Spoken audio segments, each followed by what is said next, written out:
After fighting tooth and nail for health care to fight the deadly illnesses that have resulted from their heroism, 9/11 first responders now find out in order to qualify for that health care, they must first be screened by the FBI's Terrorism Watch List to make sure they're not terrorists. Joining me now for more from New York, Jim Ryder. He's Director of Political Affairs for the Feal Good Foundation, and he is a 9/11 first responder himself, a retired New York City police officer. Now, Jim, you guys fought a long time to get the James Zadroga 9/11 health and compensation law passed. We've covered that extensively. I know what a fight it was. I've interviewed a number of you guys. Does this latest kind of loophole or provision add insult to injury? Absolutely. It's some kind of queer logic that the good senator from Florida has that would cause this to be in the bill, but it's not going to deter us. We're going to get what we need to get done, and we'll move another mountain if we need be. Why do you think this provision was added?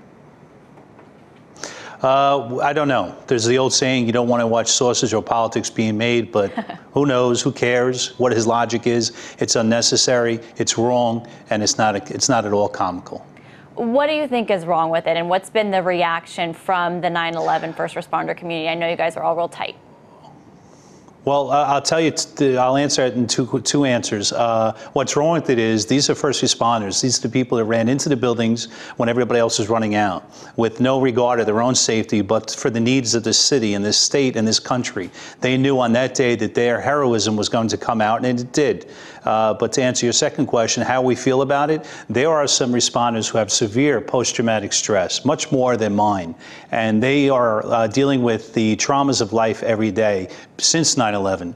And they are taking 40 or 50 pills per day. They've got a lot of stress in their mind. In 2006, the federal government said that post-traumatic stress is a physical ailment. So these people are dealing with enough physical ailments. Now they're going to have more stress and more physical ailments because of the federal government.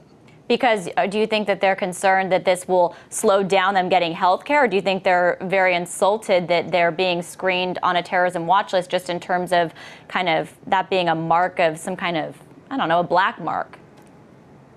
There are a huge amount of people that turn to the Feal Good Foundation for help, thousands of people, and we're glad to help every one of them. And yes, that's going to be their first reaction is I'm not going to get the medical coverage and the compensation I deserve, but they need to turn to us for the help, and we'll help them. And we're not at all deterred, and we're going to make sure that whatever it is they need answered, the federal government will answer it, and we'll move on.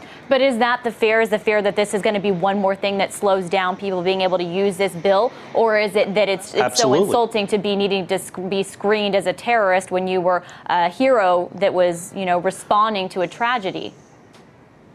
It's both. It's this stressful thing. It's upsetting. They think they're not going to be compensated. They think their government thinks they're terrorists. And look, these letters haven't gone out yet. They're going out. We'll read them carefully. We'll make sure we understand them. But I can give you an example of the left hand not giving the right hand the answers. I just recently got my TWIC certification, which means Homeland Security did a 6-month investigation on me. And they know who I am, but they're not telling the rest of the government who I am because I'm going to be one of the recipients of these stupid letters.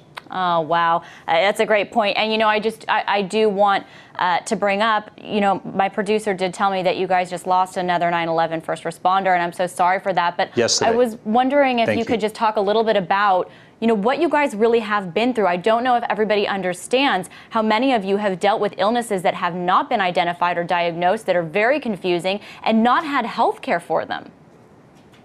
Look, a lot of the responders who came down there in 9/11 and the days, weeks, months, and years after 9/11, I was down there for 4 years. I was exposed to that stuff for 4 years.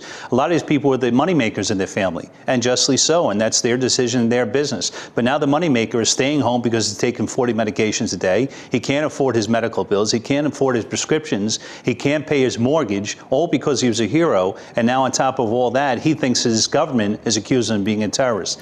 It's just too much stress and too much drama to bring into this great bill, this important bill has finally been passed, and now we're dealing with this crap. Well, I'm so sorry that you're having to deal with that, and I want to thank you for your heroism and for telling us about this. That was Jim Ryder, Director of Political Affairs for the Feal Good Foundation, a 9/11 first responder.